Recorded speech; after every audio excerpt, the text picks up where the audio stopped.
through some freak of nature accident, the recoilless rocket traveled through a bolt hole in the thick armor of his armored recovery vehicle.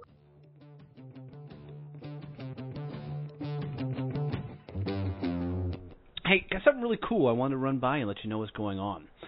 So I'm starting a group that will start taking a deep dive into each one of these episodes.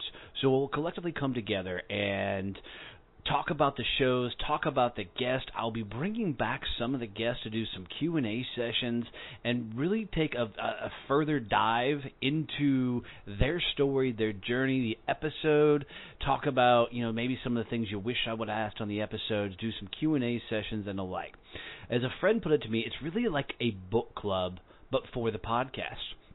So a couple times a week, we'll go in, we'll break down the favorite shows of the week, and have cool discussions around everything that we've heard, we've learned, and want to know about their journey. Some of these guests will come in and they'll teach part of, what makes them awesome at what they do. And then, as always, I'll be providing regular value and content in this group. It's really cool because this only is going to cost $5 a month to join this group. And you'll be able to come in, interact with everybody else in there. So I'll put a link right in the show notes for this that you can jump in, come have a conversation with us, and we will really deep dive into each one of these episodes and help us all rise up together. Thanks for tuning in, guys. It's going to be a great show today.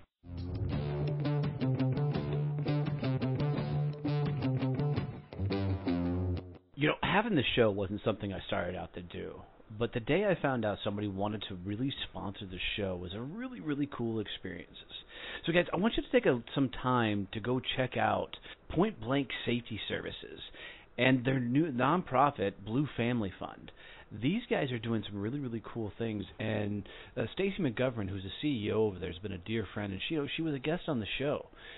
But these guys are literally taking, the off-duty officers and putting them out in security guard role. And here's what's cool about it is, as they're protecting our lives, they don't make a whole lot of money in that regard. No first responders are paid for the value they provide for our safety and our health and taking care of us. So these guys, Stacy and her team over at Point Blank Safety Services have really found a cool way to give back to these officers by helping them provide an additional income so they can continue to support and protect us. So do me a favor, guys. Seriously, go check out pointblanksafety.com and then go look at their nonprofit, which is Blue Family Fund.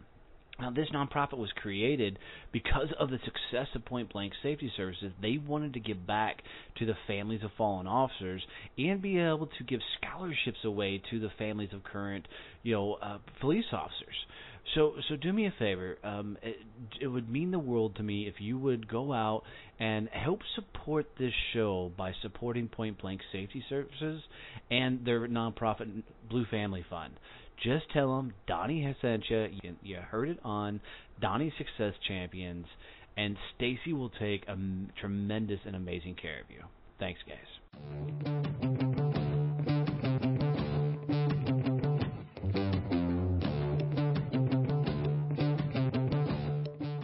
Wow, this is going to be a really interesting episode. So I'm bringing on Steve Gow out of Canada, and we're going to talk about his journey from the Canadian military to creating this really freaking awesome online art company.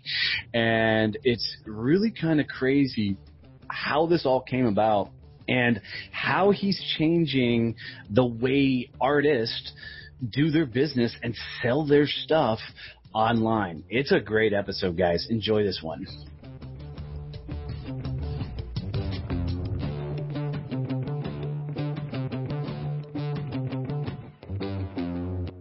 All right, guys, another fun episode today. I'm bringing you Steve Gow, a new Canadian buddy that's got a really, really interesting business that he kind of found on a whim. So I'll let Steve introduce himself and walk us through his journey. So, Steve, welcome to the show, man. Tell us your story.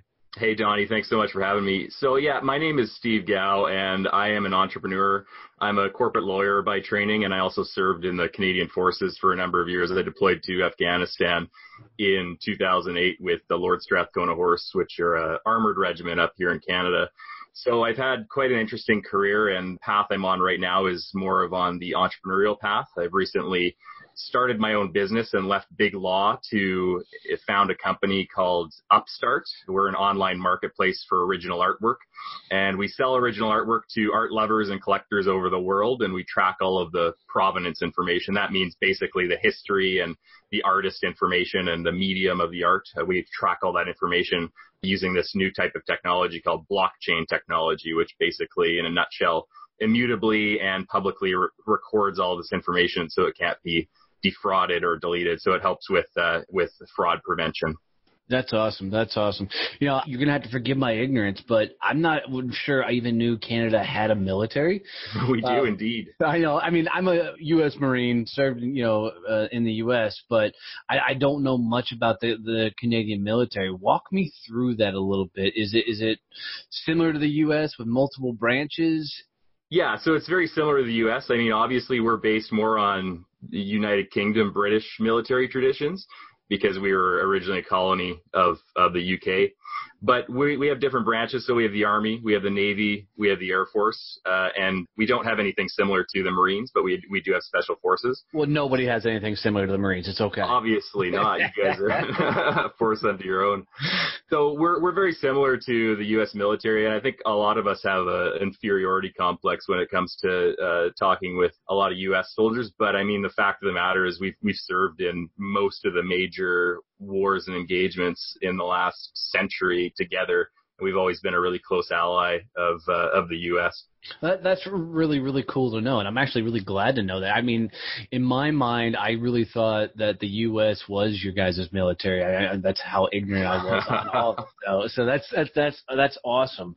And you served, I mean, is it a 4-year stunt, that same type of setup like we do down here, or? No, so actually I took a bit of a different path because I was in the military reserves, which I think you guys call the National Guard. And well, we have National Guard and we have reserves. So, like, you can be in the Marine Corps reserves, you can be in the Navy reserves, and then you have the National Guard, which is basically, its own service.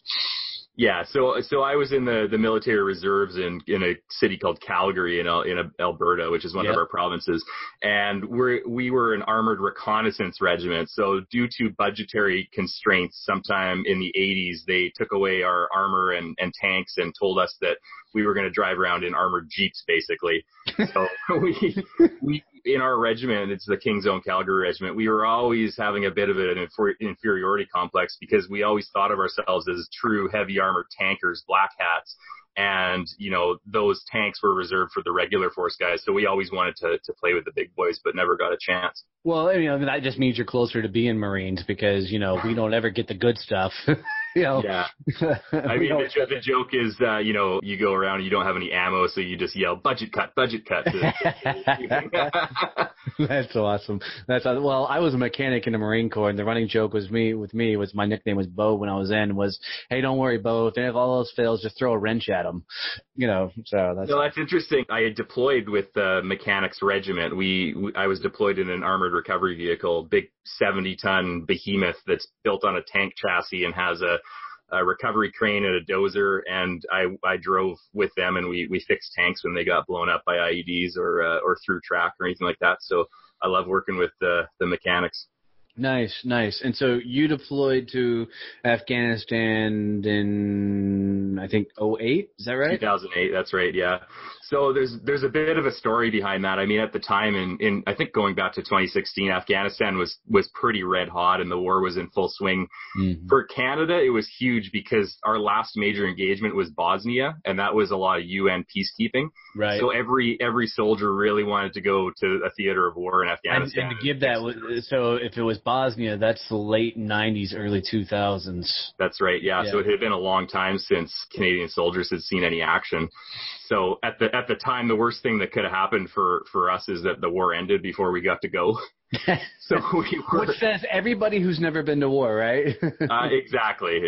Yeah. Until you go to war in your first rotation, then you never want to go again. Right. But I got an opportunity to go, and I put my name in the hat, and we were going to get deployed with the big tanks, which we really, really always dreamed about. And unfortunately, my brother was also in the regiment with me. And I think out of, overprotection, or maybe he was just ignorant as to my situation, he told our leadership that, I didn't want to go, or that I wasn't in a situation to go. So he went, and the spot was filled up with him and my buddy Nathan Hornberg. And I didn't get to go that year, but luckily, when they were gone, my brother's influence was out of the country. And right. I finally got a spot, and I got on tour. Well, that's interesting, because my oldest brother and I served.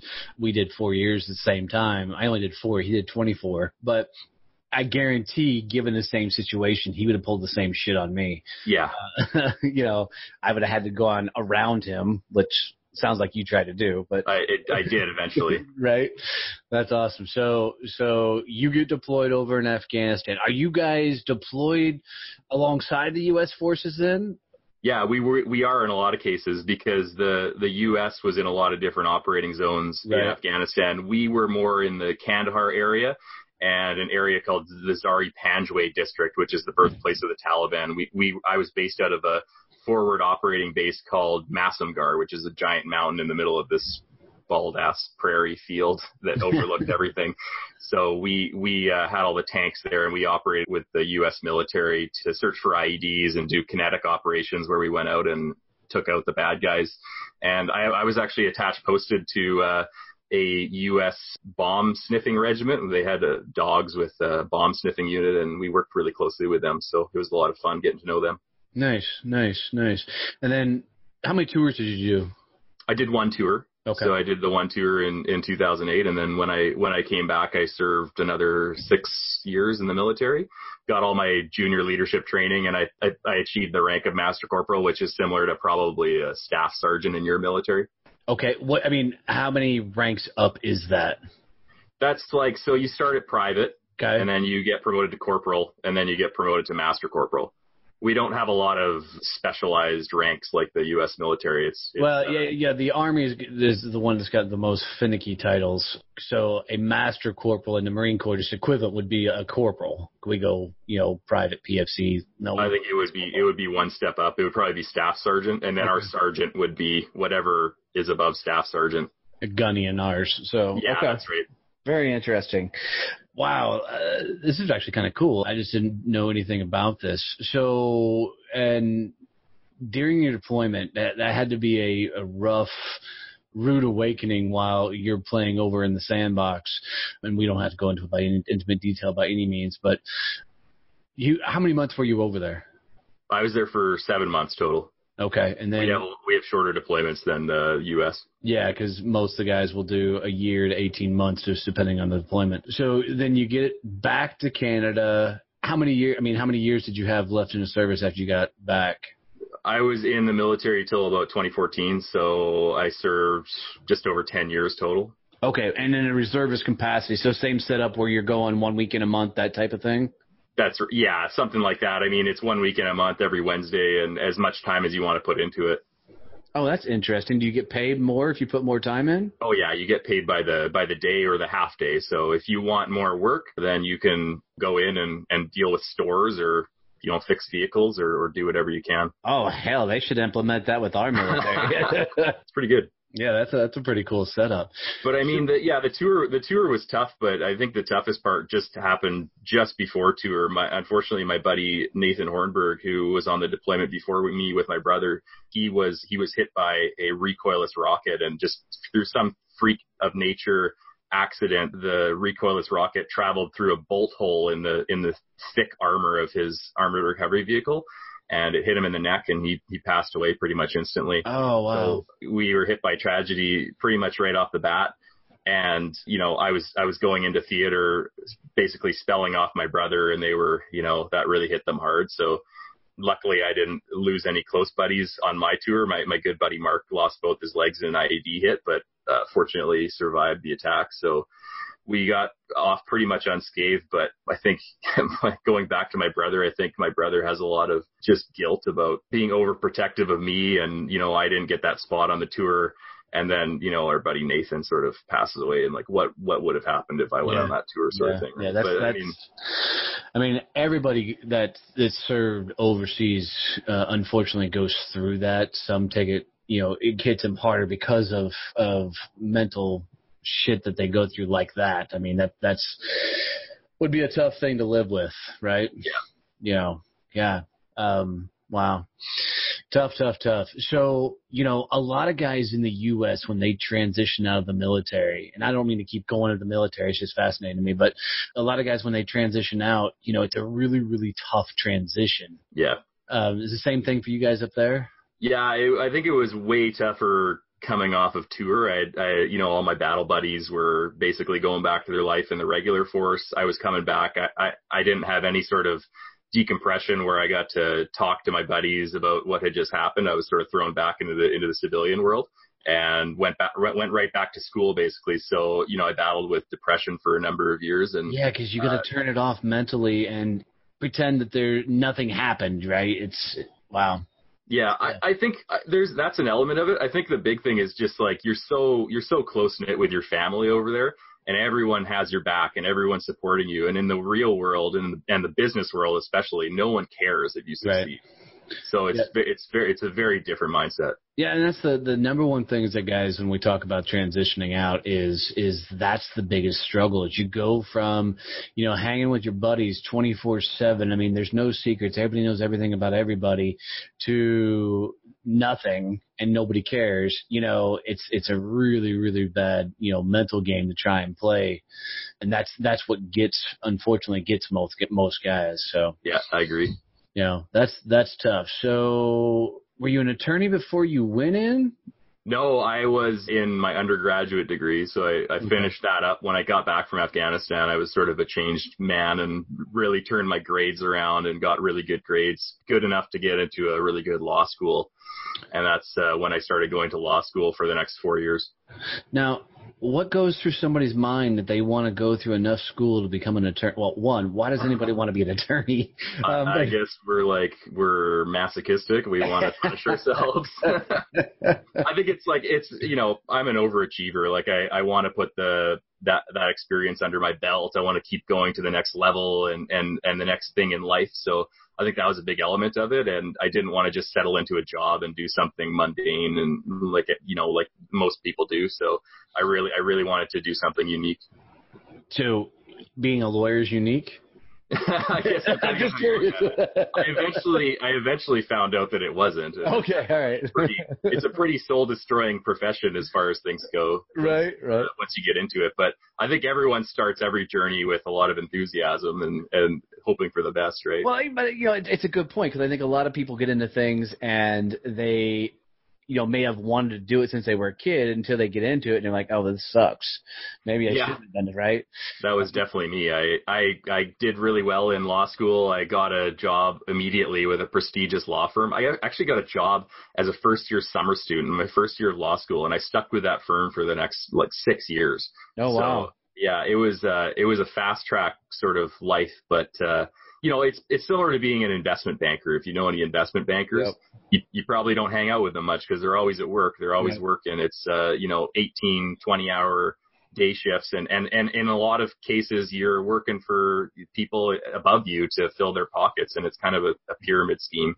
You're working really hard and not seeing much of the results. Yeah, and the goal is to get to partner, because I say once you're partner, you don't do work anymore. But then your partner, you're doubled on the hours. You know, exactly. It takes about 8 or 9 years to become a partner, and then that's where the work really starts. Right. Because now you got to go find the deals, and of course, you know, you don't ever tell a lawyer he's a sales guy. I mean, that's all you do in law. If you want to bring in clients, you got to go out and find them and network and business develop. Yeah, absolutely. So, wow, what a crazy ride. And then somewhere along the way, you stumbled into this whole art thing. So yeah, it's a weird story, but it makes sense. I practiced in startup law, corporate finance. I helped a lot of startup companies get financing and do a lot of the corporate stuff. I was a corporate attorney. And I accumulated a lot of clients that were in new and emerging technologies like VR and AR and blockchain, distributed ledger. And I just so happened to have a client in the blockchain world that was really interested in different applications of blockchain. This is in 2017 when it was sort of at its height. And so we started talking, and I, suggested, hey, why don't we look at art? Because I had always had sort of a passion for art. I'd bought a lot of art online, and I volunteered at a gallery, a not-for-profit gallery. So it turned out that this was a really good use case for the technology, because blockchain technology is really good at immutably recording information publicly so it can never be changed. And that's a big problem in the art world, is fraud and lack of transparency and people not knowing whether they're getting ripped off. So it was a really good use case. So we started just spitballing ideas. And I was at a stage in my life where I really wanted to try something more entrepreneurial. I worked with a lot of these entrepreneurs, and I found that I was more interested in the business side than the legal side. The legal side was just really, really dull and didn't have a lot of excitement for me. So I decided to quit my job at the time. This was, I think, last September. So pretty short time ago, and just jump off and start this company with one of my clients. And it was kind of one of those situations, because I didn't have any business experience or entrepreneurial experience. I had no idea about anything. So it was kind of like jumping off a cliff and trying to figure out how to build the airplane on your way down, and hope you build it before you hit the ground. Well, what's funny is that's how I started my company. Was I walked away from a large business partnership that I was in the process of buying out, and then realized that I wasn't chasing my dreams. I was living somebody else's. Exactly. And walked away from it all to start all this. So are you married? I am married. I don't have kids. No. Was she with you through this whole portion? Yeah. She's been the only reason I could do this. So I have that same setup, right, with my wife and I. How many of the conversations go, honey, I know you got this, but you get that nervous energy in her voice. It's tough because everything's fine at the start, because you set milestones and you're like, well, we'll reevaluate in 6 months. And then, 6 months comes up and the business isn't moving as fast as you thought it would. Nothing is happening. So you say, okay, another month and we'll talk about it again. And then another month goes by. And, I think my wife was very supportive at the start. And then we went through this series of struggles and failures, basically on my part in my business. And, I think there's always this feeling that your significant other is losing faith in you. So you're always trying to just look on the bright side and try to push through. But it's always a nagging feeling in the back of your mind that, like, geez, what does my wife think about me? She's supporting me through this whole thing, and the only reason I can do this is because of her. But I really want this to pay off, and I want all of her trust in me to sort of be realized at the end of the day. I don't know if you have a similar. Yeah, no, it's the same exact thing. And so now you got the double whammy of pressure. You got the pressure of honoring your commitment to your wife, because you said this was going to work. You're putting everything into it. And then, so you're trying to make sure that stays stable and strong, even they're supportive as hell. And then you got the added pressure of, well, my businesses didn't hit the pinnacles I thought they would, those things along the way. So now you're putting that stress on yourself, to make it all work. And you're trying to put a good face on to everybody, because Lord knows you want to tell anybody that you're struggling, to make this all work. So it's a mental game. No, I hear you, man. That's exactly what I was going through, and we've experienced some measure of good success now, and the business is doing well. But I still have those feelings, because nothing's ever really good enough in the business world. So. Right. So now you've got this whole new company, newish, that's helping out artists. Walk us through, what the heck it actually is and what you're doing with these guys. Sure. I guess I should start at the why first. When we started looking at the application of this blockchain technology in the art world, we started doing a deep dive into it, and we introduced. Okay, so let's do this, because I know I've got listeners that have not studied blockchain. Sure. 2-second overview. What is blockchain? I know that's tough. Yeah, blockchain is an internet protocol that securely, immutably, and publicly records information so that it can never be changed, altered, or deleted. It's like having a Google spreadsheet on Google Drive that everyone is contributing to, but every time you put in a new entry, it can never be changed, and everyone can see it. Okay. That's basically the Coles Notes version of blockchain. Okay. So we were thinking about how to use this technology and how it could work to help artists. So we started interviewing a bunch of artists, and then we really started getting into their pain points and just realizing how crappy it is to be an artist. A lot of artists just really struggle. They pay really high commissions to galleries of up to 60%. They don't get resale royalties in Canada or the US when their art sells on the secondary market like they have in 93 other countries in the world. So both of our countries are kind of lagging behind in that protective legislation for artists. And just listening to the artists' stories, it just seemed like there was something wrong with the way that people had to deal with when they wanted to become artists. They struggled with sales, they struggled with the business side. The galleries were kind of exploiting them and taking high commissions. And it just struck us like there's got to be a better way to do it. So well, I was going to say, but that's just explained every creative in the world. I think you're right. You know, they are phenomenal at creating, whether it be podcasts, whether it be art, whether it be, you know, graphic designs, VR, AR, you name it. Most times they're really good at creating that. They just suck at the sales, marketing, business development side of it.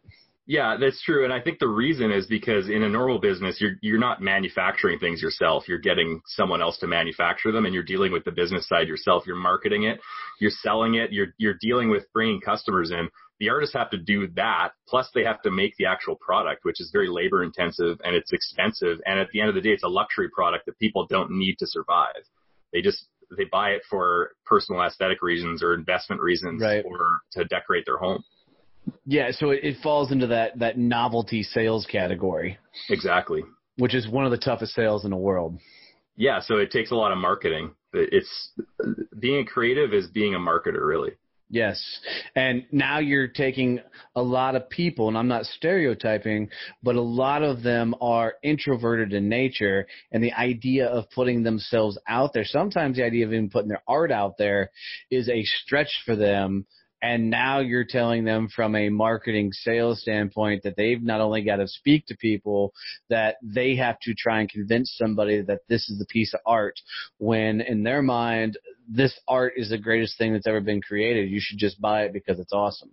Exactly. So we saw that right away, and we initially built this blockchain technology to track resale royalties and automatically pay it back to artists, record all this information. But we realized that in order to do that, we needed to create a platform that artists could use and they found value in, so that we could market and sell their work on this platform, track it all with this technology, and actually take a lot of the work off of the artist's plate so they can spend more time in the studio creating. Oh, now that's cool. So since if they sell it through like a retail outlet or something, they don't get paid the royalties on it. But if they purchase through your site, you guys can send out commissions or royalties, if you will. Yeah, exactly. Oh, that's cool. Yeah, it's somewhat of a closed system. So when someone purchases the art on our primary marketplace, if you will, then the artist just gets the money minus our commission, just like anyone else would. We charge a very low 20% commission, which is extremely low by industry standards. And then if someone on the platform wants to resell their art, then if they do on Upstart, then the resale royalty automatically gets paid to the artist. I mean, if they sell it off the platform, there's nothing we can do to. Right. But we incentivize people to resell it on the platform because we charge a very low commission. We sell it for them due to our marketing efforts, and we have all this blockchain certified provenance. Dude, that's a really, really cool setup. You know, I mean, you took away one of the biggest pain points for an artist and developed a system that, you know, they literally can go actually make money with their artwork, and you guys have to do all the dirty work, but it's all automated. Exactly. And we just take a small commission. We don't have to charge as much as a gallery because we don't have very high overhead costs. Our overhead costs are marketing. Now, so if I'm an artist, which I'm not, but I mean, I can doodle really well. So if you want to sell my doodles, I'm in, right? Yeah. Show me your stuff. But if I'm an artist and I want to sell on your site, are you guys pushing out this artwork through channels, or is there still some sort of marketing aspect on their end that they got to do? There's a little bit of both, and you get out what you put in, right? So it's just like anything else. It's like if you sign up to YouTube, no one's just going to organically come to your channel just because you started a channel. You're going to have to do a little bit of work yourself, but YouTube also does a lot of work to bring in those viewers. Right. So in our situation, you come to Upstart, you sign up, you go through a jurying process. So we actually look at your work, and if you get accepted, we set you up with your own profile, and you upload all of your artwork. You actually upload your artwork with a little description of why you think people should buy this artwork, what the meaning of it is, and why you priced it the way it is. So there's a lot more transparency and understanding of what's going into it. Yeah, so you're telling the story behind it. Exactly. Nice. Because that's what sells art. Right. It's, you can only go so far with just the image of the artwork. A lot of people want to connect with the artist and the meaning of the work. So then we put it through our marketing channels. We do pay-per-click advertising. We do blog content. We do featured artist articles. We do affiliate marketing, social media posting, all of the digital marketing techniques you can do these days. And we also do in-person events and attend events at trade shows and everything like that. So we do a lot of work to market the artist's work, but we find that a lot of artists are successful to a greater extent if they start funneling traffic to us from their own channels. And they're more willing to do that with us because we charge a much lower commission. Yeah. So, I mean, I don't want to compare you to anybody, but it's like having an Etsy shop, a Shopify shop, or, anything like that. You can't just build it and hope somebody's going to come find it. Exactly. You're going to have to build it and get out there in some format to tell the story behind it. Yeah, I mean, the difference is Etsy isn't promoting your stuff, right? They're just, you're basically paying them a commission to sit on their platform and them to process payments for you, which you could just build your own website and do quite easily. Right. Now, since I haven't seen your website, is there like this rotating artist type feature that when somebody hits your homepage, these are some of our featured artists and those type of things going on as well? Absolutely, yeah. So when you hit our homepage, it's www.upstart.io. You come to the main banner image, and it has all our featured collections. Then we have a bunch of artists featured. We write up articles about them, and people scroll through that. Then they can go to different categories and curated collections. So if they want to have a summertime collection, if they want some sort of summertime painting, or they want a hipster category, they want some hipster art or street art, then they can go browse through those collections. We find that's a lot more easy for people to browse through than just, browse by color or browse by oil or acrylic painting. People want something more tangible. Yeah, no, I get that because, my wife, she was redoing the living room or, the dining room, something. She'll have a theme in those rooms. She's going to want to go find a piece of artwork that fits the theme, not necessarily the color. I mean, don't get me wrong, the colors are definitely important, especially if you're talking about paintings and stuff, but that would make life really simple and expensive for me. It's got to fit in, which is always good. I like to say affordable because a lot of people have issues with inexpensive. They associate it with lower quality. I mean, all of our art is very high quality. It's just at an affordable price. So we try to, in our marketing, we separate the quality from the price because those are very different things. Yeah. I mean, and do you help the artists price their artwork? Yeah, so we have pricing guidelines, and I actually have a one-on-one coaching call with each of our artists, and if they're having difficulties, we talk to them about their pricing, and there's a lot that goes into pricing. A lot of inexperienced artists or artists that just aren't selling their work and don't know why, they'll price their art extremely high, and they don't have a history of sales, and they don't really price their artwork due to any sort of tangible metrics.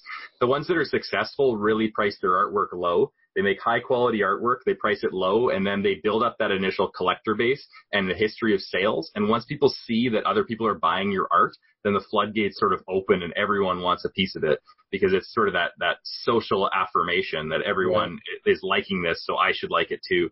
Yeah, so it's a cool kids club.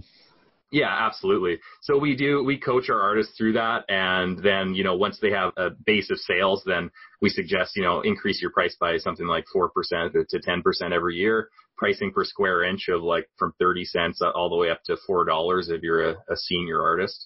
And so there's a lot that goes into it. Yeah, that's pretty cool because, how you price something really affects it. I mean, my dad just had an air conditioning unit that he sold on Craigslist. Yeah. And the thing was old, it'd been around the block. I mean, it was built like a tank, but, he was done with it. So he's like, he put it on Craigslist for $40 and nobody would go for it. Yeah. So we were like, you know what, put it up for $250 and see what happens. So he put it up for $250, 19 hits in less than 5 minutes. Yeah. And the only thing was the perceived value. Right. Of it. I'm surprised that the artists are overpricing their stuff, because usually when I'm working with people, they tend to underprice stuff. Right. Because they were like, well, nobody's going to buy this, or, nobody can afford this. And when you underprice, you do yourself a disservice in the same. So talk to us a little bit about how you walk people through the pricing strategy. That's pretty cool. Yeah, so I think just going back, I mean, what I said earlier about art being a sort of luxury good and not being a necessity. When you're buying an air conditioner off Craigslist, you're sort of sitting there sweating in your house, and you need to fix that problem desperately, or else you're going to die. So in some places in the southern states, especially. Yeah. So you really need to solve that problem. When your walls are just blank and you need some art on it, you can leave that for a couple months. It's not going to kill you, right? So I think that's part of the issue. But when we talk to our artists about pricing, it depends on what stage of their career they're at. So if they're emerging artists, they're just getting started, they don't have many sales, then we suggest pricing their artwork lower just for the first maybe 5 to 10 sales, and then upping the prices. Because after you get all that, the social media images, the collectors holding your art happy in their own homes and everything, then you can really start increasing your prices and getting a lot more traction out of that. Right. So we usually advise at a lower price point. It's usually based on a per square inch framework that we basically have. And then as the artist progresses in their career, they get more sales, then we increase that per square inch price. The other element of our pricing is that shipping is inclusive. We say that it's free, but nothing's really free when you're doing shipping. So the artist incorporates their estimated cost of shipping anywhere in Canada or the US into their price, because what we're finding is collectors don't want to get to the end of their shopping experience and then they're hit with a $250 charge in their cart. They'd rather know up front exactly what they pay for it. Right, and taxes too, because you don't want to hit all that as much as possible. Taxes is a really, really touchy subject because it's very complicated, especially when we're selling things on behalf of a vendor in a marketplace scenario. And then there's provincial sales tax, there's state sales tax, there's federal tax, and the UK has value added tax. So there's a lot that goes into it. But at the end, that was 4 taxes. Yeah. Yeah, depending on where you are. If you sell it for $1, you owe us. You don't make any money on it. Yeah, taxes are horrible, but you're a business owner, so you understand. Yeah, totally, dude. So does it only work in the U.S. and Canada, or does it work in other countries too? No, it's international, and we actually have artists now. We've only launched our new website for a couple of months now, and we already have artists in 6 different countries. We have an artist in Guatemala, we have artists in Scotland and England and Spain. So you can buy it from anywhere around the world. But if you're not in the U.S. or Canada, then you're paying an extra cost for shipping, because obviously we can't estimate costs for shipping to Spain or something like that. Nice. Now, as an artist, does it cost me to get on your site? Or no, it's free, and actually that's awesome. Like a big part of our value proposition, because a lot of sites will charge you a listing fee, and we just, if the artist is high enough quality, they're a professional artist, and by professional they've dedicated a sufficient amount of time to their artistic practice, then they get on and we start marketing their work, and we only take a commission if we actually provide the value and bring the traffic in and sell that art on our site. If we don't, then we don't take anything. Yeah, so I'm going to go buy a couple of canvases, take them out back on my farm, throw some, spray paint cans up in the air and shoot them, and just let them splatter over the canvas. Can I sell those? No, absolutely not. You could try it. We have a lot of safeguards to prevent that sort of stuff. We have a jurying committee. So jurying just means looking at the art and making sure it's of sufficient quality and that the artist has a background and artistic vision. So we'll look at their website, we'll look at their Instagram account and see how far it goes back. If it goes back all the way to 2006 and they've been posting artwork, then we know with sufficient certainty that they're legitimate. They have a history of gallery showings. They have an artistic statement. They've went to art school. That's awesome, because that is preventing somewhat of the spammers coming in there and, trying to game the system. Oh, there's a lot of those that apply. Right, I'm sure. But there's also the reseller aspect of it. So I can, as a regular guy, I can come in and set up a reseller account, though, right? Correct. Yeah, so that's where things get really interesting. Yeah. Because the way we've gotten around that is we created a closed system. So you can only resell art on our secondary marketplace that you purchased on Upstart. You can't just, upload whatever artwork that's hanging on your walls or in your basement. And the reason is because we want to create a secure chain of title. I love that. Let's say Thomas Kincaid, who's a famous artist out of my hometown. Right. Had his stuff up there, and I know he passed away 6 years ago, but let's say he had his stuff up there. I'd have to go purchase Thomas Kincaid artwork from Upstart and then turn around, add it to my account, which means now I've got to mark it up above whatever I just bought it for to make a profit off it. True? Exactly. Okay.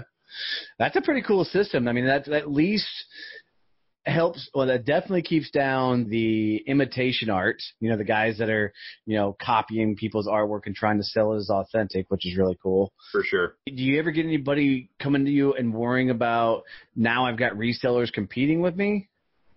It hasn't really been a concern because we've been upfront with the artists from the outset that this is happening, that there's a resale marketplace here, and we're marketing their work just as hard as we are marketing the work on the secondary market, and the two marketplaces are different. So someone that's coming out of the site and just looking at the primary marketplace, they're just seeing art that's directly for sale from artists. If they want to go to our secondary marketplace, then they can go check that out. But it's a different marketplace. Okay, very cool, very cool. This is a really, really cool concept, and one that I don't think anybody else out there in the marketplace is doing. Is there? No, there's no one is doing exactly what we're doing. We have competitors just like any other business, but there's no business that is using this unique combination of art, technology, and a primary marketplace directly from emerging artists, and then an integrated resale marketplace where everything is tracked on this public immutable record that no one can change or defraud. That is so cool. So what's the ultimate goal with this thing? I mean, it's a beast and has true potential to scale like massively. So what's the game plan? The vision is to see Upstart be the number one source to buy and sell artwork online. It's the one-stop shop where you can go and you can find art you love and purchase it knowing that it's authentic and real and from a true artist. And then if you're sick of it down the road, or if you just are storing it in your basement, then instead of doing that, just list it for sale and trade it in for something new, instead of just either throwing it out or keeping it locked in your basement for your kids to find it when you die. So we want to be that one-stop shop where you can come and you can buy art, and you could even list it for sale right away and just enjoy it while it hangs on your wall. And if you get a good offer come in, then you can trade it in for something else. Well, and here's what's so awesome about that, especially in the day and age we're living in. One, retail stores are dying because so much purchases are being done online, which is sad because I still like going to the mom and pop retail stores. I don't like going to the big giants and the conglomerates, right? So that's one aspect of it. Second is the generations that are coming up now don't want their parents' junk. I've got friends that owned a huge online antique estate selling business, and with auctions and everything else that they had to shut down because nobody was buying the antiques and stuff. Nobody wanted it, at least not in the volume they needed to sustain a business. So the fact that you've got a system where I can go purchase a piece of artwork, put it on my wall. Oh, now that we've decorated, we needed something new there. That artwork's not going to go. Like you said, instead of putting it in the attic or basement, I can turn around and relist it on your site and recoup my money, maybe even make a little bit of money on it, while I'm purchasing another piece of artwork. That's a brilliant play, bud. Exactly. Yeah, and you hit the nail on the head. And this is all based on talking to hundreds of customers and figuring out what they want, and recognizing exactly what you said is that the younger generation these days, the under 35s, millennials, whatever you want to call them, they don't want to just use their parents' art or store it in their basement. They want something with a more of an authentic connection to the artist. They want to feel like they have an authentic experience, and they want to be able to have it more of an investment potential than just a sunk cost on home decor. They want to see it more as an investment you can hang on your wall. Right. My wife and I, we still enjoy going to the antique malls, but you go and look at the old furniture, and old furniture is huge. I mean, you're talking about these just ungodly huge pieces that nobody's buying because you have no place to put it in your houses. The houses are getting smaller, and everything else. So this is primed to explode, brother. Oh yeah, and the online art market is going huge these days. It's valued at around $6 billion right now, and it's increasing every year. The total global art market is around $50 to $60 billion. So the online art market is about 10% of it.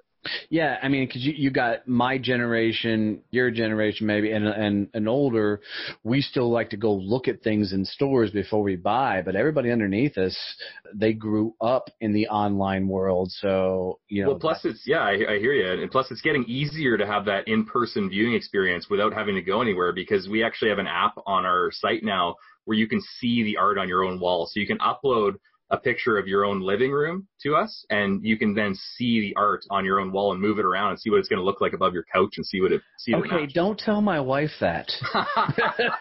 Then send her over. No, because that's going to get expensive real quick.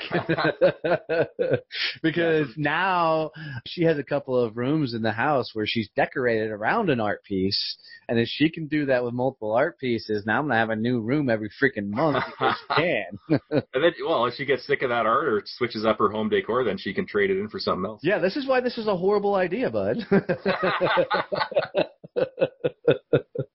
That is so cool, man. Do you have like any, stories of an artist coming on there that was maybe an unknown, but because of your platform has now become found in like a on-demand, everybody's buying their stuff type stories?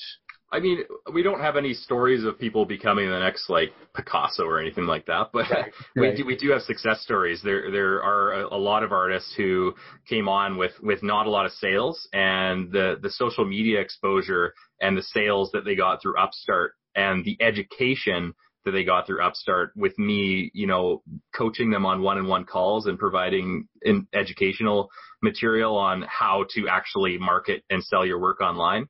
That's really helped them to develop their own art business, develop their own website, and use Upstart as a tool, but also integrate all of these other different strategies you can use, because being the artists have an advantage over us because they're the artists. They can show them creating the work through the creative process. They can connect with people, and that's huge. So a lot of it has been helping artists get those initial sales, helping them get the confidence they need and the education and training they need to actually succeed.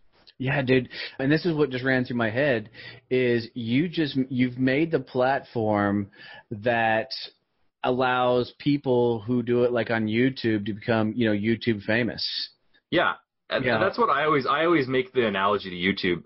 As a hobby, I have a YouTube channel, so I guess I have some experience there. But I always think of YouTube and how it just provided this platform for people to get their own voice out and for everybody to become a TV star, regardless of what your interest is. So I think that's always sort of guided me, and I've always felt like, why doesn't the art world have something like this that where people can just go to cut their teeth and really just get started and start learning how to build the business side. Dude, and I'll say it again. Well done. Thanks. Why didn't you call me when you started this whole thing? I would have bought in. Yeah. That's awesome, brother. Well, tell me how people can. I know we got the website upstart.com. How else do people get in touch with you so they can walk through the process and everything else? Is it all through there? Yeah, it's all through our website. Everything is on our website. We got our blog on there. You can sign up to our mailing list, and we have a lot of good informative material in our emails. It's not just like blasting you with sales and everything. We always focus on providing value to our customers. So we provide a lot of educational material about like how to really pick the winners and get good quality art for affordable prices, and how to search for art online and really connect with the artists. So yeah, it's all through our site, and you can also reach out to me personally. My email's on the site, steve.gow@upstart.io. I always love to chat with people if they have any interest in the art world. That's the other thing that popped in my head. Is it strictly wall art, or are you doing sculptures and things as well? No, we do have sculptures. We actually have we've partnered with an Inuit art dealer. So Inuit are a cultural people in northern Canada. They're like. Forgive me for this. Are they like Eskimos? Yes. Okay. We don't use that word anymore, but yeah. Forgive me for I'm ignorance on my part, but no worries. But that's exactly what it is. And so these Inuit people, they create these sculptures out of serpentine stone, and then they get shipped down, and people from all over the world buy them. And we partnered with a dealer in Calgary to offer this artwork, and we're really interested in the possibility of getting resale royalties going for this, because a lot of people in that area of the world really struggle, and their artwork is really their only means to make a living. Yeah, and what's interesting to say that is, I don't know about the Inuits up there, but we see a lot of the Living in Alaska shows and things that come on TV that really let you into that world, and that's cool that you've made them an outlet to reach the rest of the world with their artwork. That's well, I mean, yeah, I think that's like a major point. Like, art is like a way, it's a portal into another culture, right? It's a way of sort of translating a culture and making it more accessible across the world and making it more democratic. So we have an artist from Guatemala who paints a lot of really impactful paintings about like sort of the social and political aspects of Guatemala, and we have the Inuit art. It depicts a lot of the sort of religious and cultural aspects of that culture. And I think that's just huge, and I love doing that, because everyone just gets super interested when they see the art and it's something tangible, and then they get interested and they want to learn more about that culture. Yeah, and I love the fact that you get to meet the artists in a lot of these cases, and hear their story. I hope you're encouraging them to get on and post videos and things about their stuff, because I think that'll go a long way to help promote what they're doing. For sure, yeah, we have big plans to start making the artists more front and center and really getting them to sell their story and putting them up front. That's awesome. That's awesome. Yeah. All right. Well, dude, I got to tell you, it's been awesome having you on the show and letting my crowd know about this. I swear I'm never telling my wife about the site. I'm going to go around your back. Right. Don't worry. She listens to the episode. I already know I'm in trouble. So that's awesome, man. So here's how I like to wrap up every show. And I do stump some people, so get ready. If you were going to read my crowd, my listeners, my champions, with a phrase, a statement, a motto, a mantra, a slogan, something that they could carry with them on their journey as they're going through it, maybe they're going through a tough time or they're getting stacked up against it, what would be that phrase or motto you would say, think of this when you get there? Yeah, I would say when times get tough and things get dark, the motto I always live by is be scared, but do it anyway. Love it. I love it. It's the U.S. military phrase of embrace the suck. Oh, that's awesome, dude. That's awesome. Man, Steve, thanks so much for coming on the show and sharing your story. Keep killing it, brother. It's going to be exciting to watch your journey and how big you make this thing go. Thanks, Donnie. Yeah, the sky's the limit, and we're going to go all the way with this.